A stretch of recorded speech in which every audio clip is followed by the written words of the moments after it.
마태복음 21장 33절에서 46절까지 조금 긴 본문이지만 본문을 통해서 우리에게 주신 하나님의 말씀 찾아보도록 합니다. 33절에서 46절까지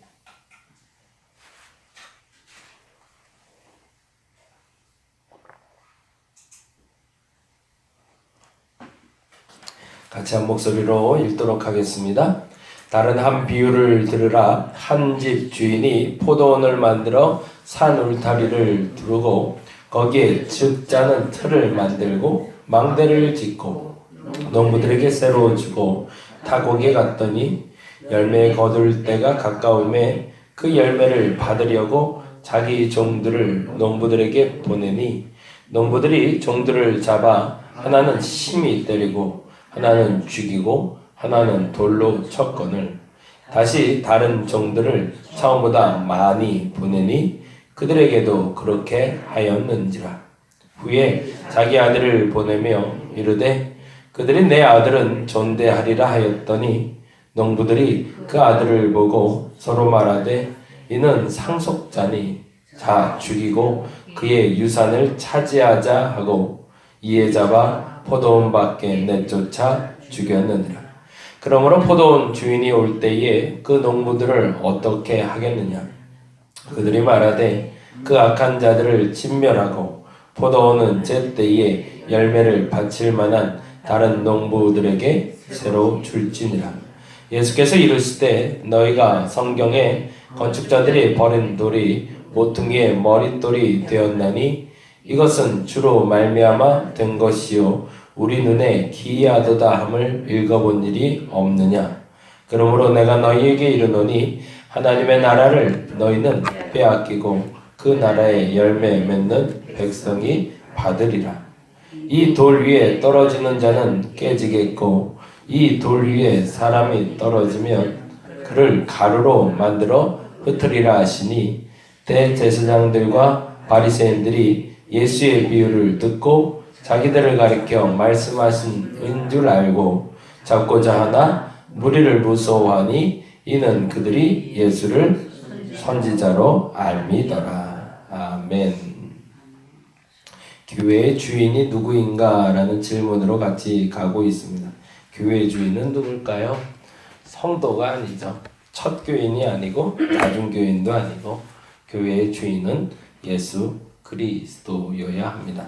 근데 어느 순간부터 우리가 그게 자꾸 헷갈리기 시작하는 거죠. 지난주에 말씀드린 것처럼 소에게 예배하는 것이 아니라 소를 통해서 하나님을 예배하는 건데 어느 순간에 소가 주인이 되어버리고 하나님은 사라지고 소를 숭상하기 위해 수단과 방법을 가리지 않는 모습이 우리의 모습이 되기도 하더라는 거죠. 에이, 그게 말이나 돼. 어떻게 소를 섬겨? 라고 했는데 정말 그렇더라는 거죠.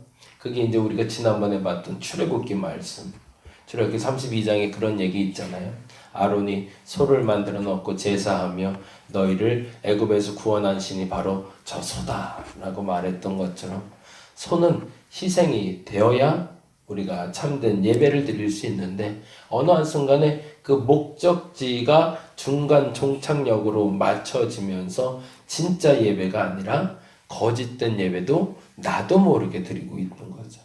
그러니까 아론이 그렇게 하고 싶어서 그렇게 했던 것도 아니고 백성들도 그것이 진짜라고 여겨져서 그랬던 것이 아니라 무지한 소산이었던 건데 안타깝지만 그 무지한 소산을 하고 있는 사람들이야 몰라서 그렇다고 치지만 그로 말미암아 진짜 알아야 될 그 곳까지 이룰 수 있도록 해야 될 사람들이 그 역할을 감당하지 못하는 그런 현실을 우리가 보게 된다는 거죠. 근데 그 실수가 어디에 있냐면 죄송한 얘기지만 우리의 헌신에 있더라는 겁니다. 우리의 열심에. 열심을 내고 있는데 그 헌신과 열심이 안타깝지만 오히려 결과는 하나님을 버리게 되는. 내가 첫 교인인데 아니 내가 이제 예수 믿기 시작했는데 열심히 해야지. 아니 내가 3대째 신앙인인데 우리 교회를 내가 세웠는데 그 안타깝지만 그 열정과 그 헌신이 오히려 교회를 무너뜨리더라는 거죠. 왜? 그들이 알고 있는 하나님을 망각해버리고 하나님께 이르는 길에 머물러 있기 때문에. 저와 여러분에게 오늘 다시 한번 점검해 봅니다. 손은 우상이 될 수 없습니다. 우상이 되어서도 안 됩니다. 그것은 희생 제물일 뿐입니다. 제거해야 됩니다. 물질, 권력, 내가 갖고 있는 자존심, 심지어 나의 교회의 헌신까지도 제거해 버려야 된다는 거죠. 오늘 얘기는 그래서 그 얘기를 반복해서 두 번째로 이야기를 하고 있는데 33절부터 46절까지 한 가지의 비유를 나오는데 33절에 힌트가 하나 있어요. 거기 줄을 좀 쳐놓을까요? 33절. 이제 성경 마태복음을 이제 마무리해 가니까 그것도 한번 또 점검해 봅니다. 33절 같이 한번 보겠습니다.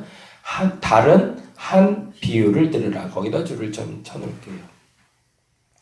이 부분에 줄을 쳐놓으라고 하는 이해는요, 분명 앞뒤에 뭔가가 연결되고 있다라는 거죠. 그 힌트를 어디서 찾을 수 있을까요? 다른 한 비유를 들으라 라는 얘기는 먼저 비유를 하나 더 했다는 얘기겠죠. 그리고 그 비유와 이 비유가 연결된다는 거죠. 그 비유는 다른 이야기이고 이 비유는 다른 얘기를 하고 있는 게 아니라 앞선 비유와 이 비유가 동일한 이야기를 하기 위해서 쓰이고 있는 이야기라는 거죠. 근데 또 하나 기억해야 될 것이 34절인데 34절 같이 앞소절만 봅니다. 앞소절 읽어봅니다. 열매를 거둘 때가 가까움에 그 열매를 받으려고. 그리고 43절 보겠습니다. 43절. 34절에 열매가 거둘 때가 가까움에 그 열매를 받으려고 라는 것과 43절 같이 읽어봅니다. 그러므로 내가 너희에게 이르노니 하나님의 나라를 너희 빼앗기고 그 나라에 열매 맺는 백성이 받으리라. 거기 열매 맺는 백성에다 또 줄을 좀 쳐놓으시죠. 열매를 거둘 때가 가까우면 그 열매를 받으려고 그리고 그 나라의 열매 맺는 백성이 받으리라. 지금 무엇에 집중하고 있는지가 보이시죠? 뭘까요? 열매거든요. 사실은 이 부분은 마태가 강조하고 싶은 주제입니다. 신앙생활은 뭐가 있어야 된다? 열매가 있어야 된다. 그 열매를 보고 안다. 그래서 지난주에 말씀드렸던 무화과 나무의 비유도 나오는 게 무화과의 잎이 무성한 게 중요한 것이 아니라 열매 있음과 열매 없음이 중요하다고 말하는 것처럼 마태는 또 하나의 포커스를 하나 우리에게 계속 제시하고 있습니다. 그러면 조금 더 이제 앞으로 가서 생각을 해보자면 또 한 비유를 들으라 라고 얘기했던 오늘 비유 전의 비유가 뭐였죠? 두 아들의 비유였거든요. 두 아들의 비유에서 뭐가 있었죠? 한 아이는 아버지가 일을 시키니까 갈게요 그러고 안 갔고 어떤 애는 에이 안 갈래 라고 대답도 했는지 안 했는지 모르겠지만 나중에 아차 아빠가 뭐 하라고 그랬는데 아이 그거 내가 해야겠다 라고 가서 했더라. 두 아들 중에 어떤 아들이 아버지 말에 순종했는가를 묻는 질문으로 가고 있었습니다. 그걸 한 단어로 요약하자면 뭘까요? 열매가 있는가 열매가 없는가죠. 말만 하고 행동을 안 한 것은 열매가 없는 것이지만 차라리 말을 안 했어도 그때는 등 돌리고 있었어도 이후에 그 열매를 맺게 했다면 그 사람은 순종한 것이다. 그러니까 첫 번째 연결고리는 열매 맺느냐 열매 맺지 못하느냐라는 이야기를 하기 위해서 이 비유를 말했다는 게 첫 번째 힌트 조건이 되는 거죠. 그러니까 마태복음을 보실 때는 그 연결고리가 있다는 걸 잘 유념하고 보시면 좋겠고요. 또 굉장히 재밌는 게 있는데 계속 말씀드리는 건데 한번 다시 찾아보세요. 나중에 마태복음 전체를 보면서 마태복음은 하나 예수께서 하신 말씀을 중심으로 이야기가 서술됐다고 말씀드렸습니다. 그렇죠? 그 얘기 계속 드리고 있잖아요.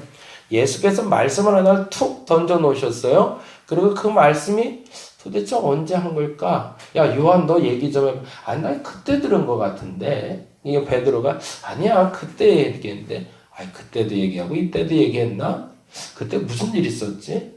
이런 비유 얘기하셨었는데 그래 그 여인 하나 왔었어. 그래 병자 하나 고쳤는데 이렇게 연결됐던 연결이 만들어진 이야기가 마태복음이라는 말씀을 드렸어요. 그럼 마태복음을 읽을 때 아까는 첫 번째 말씀드린 대로 이야기가 어디서 끊기는지 어디서 연결되는지를 보는 게 첫째라면 두 번째는 그 이야기의 앞뒤에는 분명 뭐가 있다는 거죠? 예수님이 직접 하신 말씀이 있다는 거죠. 그렇다면 그 말씀이 뭘까를 찾는 게 그 비유를 정확히 해석해내고 정확히 이해하는 힌트가 되겠죠.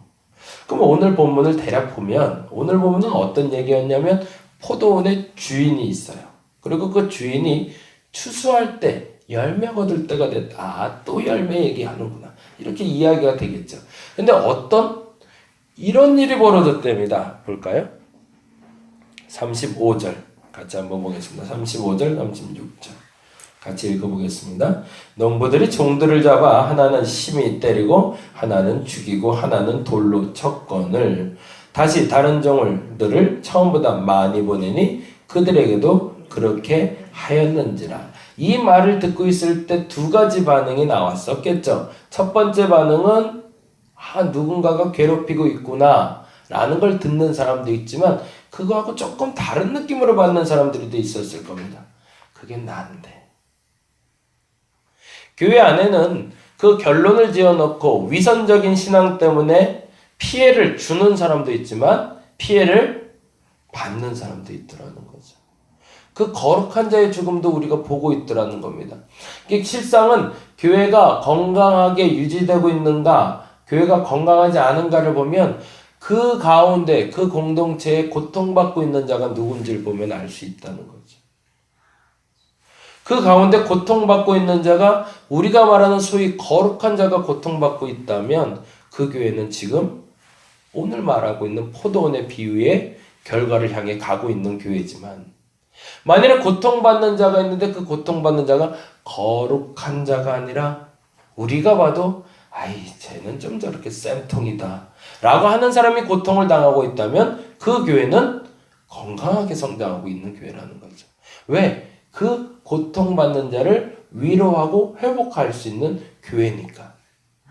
교회를 찾아오는 사람이 있는데 그 사람이 거룩한 자인데 그 사람이 오자마자 그 사람의 해코지를 당하기 시작한다면 그 교회는 이미 병든 교회라는 거죠. 기도하는 사람이 왔는데 기도하며 고통스러워해요. 내가 왜 이렇게 기도해야 되는지 모르겠다고 목사님께 와서 권사님께 와서 집사님께 와서 토로하는 거예요. 우리 교회가 기도가 안 돼요. 내가 우리 목사님만 생각하면 눈물이 나요. 아파요. 라고 얘기하는 교회라면 그가 진짜 기도하는 사람이라는 전제가 깔렸을 때는 그 교회를 위해서 우리는 집중적으로 충고해줘야 되는 거죠. 포도원의 비유는 그 이야기로 같이 흘러가고 있습니다. 근데 이 이야기의 포커스는 물론 그 이야기를 듣는 그들의 마음을 위로하는 것도 있었겠지만 안타깝지만 그렇게 괴롭히고 있는 자들을 향하고 있었던 거죠. 그러고 나서 포도원의 주인이 자기 아들을 보내자 아들까지도 죽여버렸다라 이 말을 대제사장이 알아들었죠. 저놈이 자기 얘기하고 있는 거구나 라고 알아들었습니다. 그리고 나서 45절 46절에 보니 이렇게 되어 있네. 45절 46절 대제사장들과 바리새인들이 예수의 비유를 듣고 자기들을 가리켜 말씀하신 줄 알고 깨달아 알았죠. 그러면 돌아서야 되는데 돌아설 준비를 하는 게 아니라 정말 뭐 하고 있는 거죠? 46절에 잡거나 하나 무리를 부수하니 무슨 일을 벌이는 거죠? 상속자니 저거 죽이자라는 그들의 태도와 똑같이 하고 있는 거죠. 말씀을 들었어도 우리가 예수를 죽이는 대로 나아가는 사람이 될 수도 있다라는 거죠. 나는 어떤 마음, 지금 오늘은 여러 가지 말씀을 드려서 조금 복잡할 수도 있겠지만 여러분이 한번 찾아보시기 바랍니다. 첫째는 내가 고통당하고 있어요. 교회에 있는데 힘들어요. 마음이 힘들고 외롭고 속상하고 억울하고 분통하고 교회만 오면 짜증이 나요. 근데 왜 날까? 첫째는 먼저 생각해야 될 건 내 죄 때문이라면 회개하시면 됩니다. 근데 아무리 생각해도 내 죄가 아니라 다른 것 때문에 부딪히는데 그것이 나의 거룩함이 그의 불결함과 부딪혀서 나오는 일이라면 나는 무엇을 위해 기도해야 될까요? 우리 교회를 위해서 기도해야 되는 거죠. 그리고 나서 그 결론을 들었던 대제사장과 바리새인들이 잡고자 하나 잡지 못하는 그 태도를 보시며 예수는 이제 내 때가 이르렀다는 걸 알았겠지만 이 물음과 비유가 만들어진 배경이 된 뒤에 말씀이 있겠다라는 거죠. 그게 뭐냐면 43절에서 이어지는 44절 한 구절이 됩니다. 44절 볼까요? 44절 같이 한번 읽어보겠습니다. 이 돌 위에 떨어지는 자는 깨지겠고 이 돌이 사람 위에 떨어지면 그를 가루로 만들어 흩으리라. 사실은 이 구절 때문에 이 두 비유가 나왔다는 거예요. 그러면 조금 이해가 될 것 같아요. 오늘 44절은 두 가지로 딱 분리가 돼요. 뭐로 분리가 되죠? 첫째는 이 돌 위에 떨어지는 자가 하나. 그 다음은 뭐라고 되어 있죠? 이 돌이 사람 위에 떨어지면이 두 번째. 돌과 사람이 만나는데 하나는 어떻게 해요? 돌 위에 떨어지는 사람이 있고 어떤 이는 돌이 사람 위에 떨어진대요. 근데 결과가 어떻게 돼요? 돌 위에 떨어진 자는 깨진대요. 영어는 broken이라는 단어를 쓰고 있고요. 그리고 사람 위에 떨어지면 그 사람 뭐가 된대요? 가루가 된대요. 파우더라는 단어를 쓰고 있어요. 고운 가루가 돼버리는 거예요. 근데 이 이야기가 아까 말씀드린 두 비유랑 만난다는 거예요. 그러면 돌 위에 떨어진 사람은 어떤 비유랑 만날까요? 아까 두 아들의 비유. 말하고 갈래요 안 갈래요 말했던 이 비유와 만나고 있는 게 돌 위에 떨어지는 자. 그들은 그냥 깨지는 정도. 잘못 때문에 깨지는 정도는 된다는 거예요. 근데 지금처럼 예수 그리스도를 믿는 자들을 핍박하고 죽이는 자는 뭐가 된대요? 가루가 된대요. 그 이야기를 제자들이 기억했고 그 기억을 풀어서 두 비유가 우리에게 전달되어졌고 너희는 들으라 라고 이야기하는 겁니다. 작은 불순종은 죄가 아니고 큰 불순종만 죄다 라고 착각하지 말라는 거죠. 말로 지은 죄도 죄가 될 수 있고 그리고 사람을 죽이는 죄도 죄가 될 수 있다.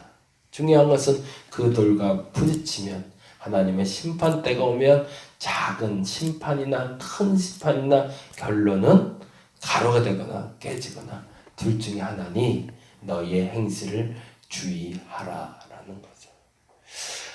마태복음의 마지막으로 갈수록 징계와 권면의 말씀이 많습니다. 그래서 많이 좀 무거울 수는 있습니다. 그러나 우리를 스스로 점검해 볼 수 있는 성숙한 신앙인이 되었으면 좋겠습니다. 나는 돌에 깨어지는 자인가 가루가 되어지는 자인가 그들로 말미암아 고통받는 자인가 나의 태도와 나의 삶의 자리를 보시고 기도할 수 있는 저와 여러분 되었으면 좋겠습니다.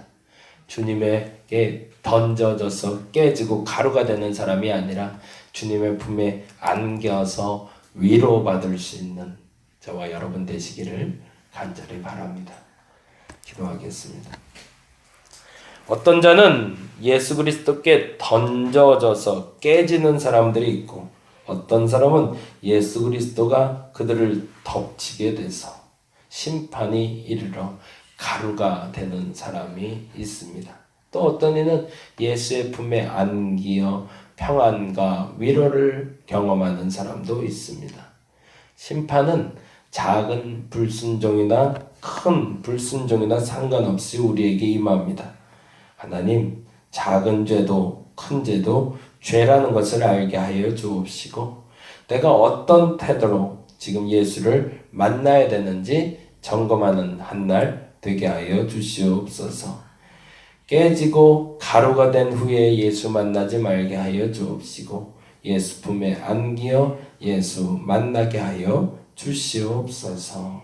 감사합니다. 고마우신 예수님 이름으로 기도드렸습니다. 다 같이 기도하고 돌아가도록 하겠습니다.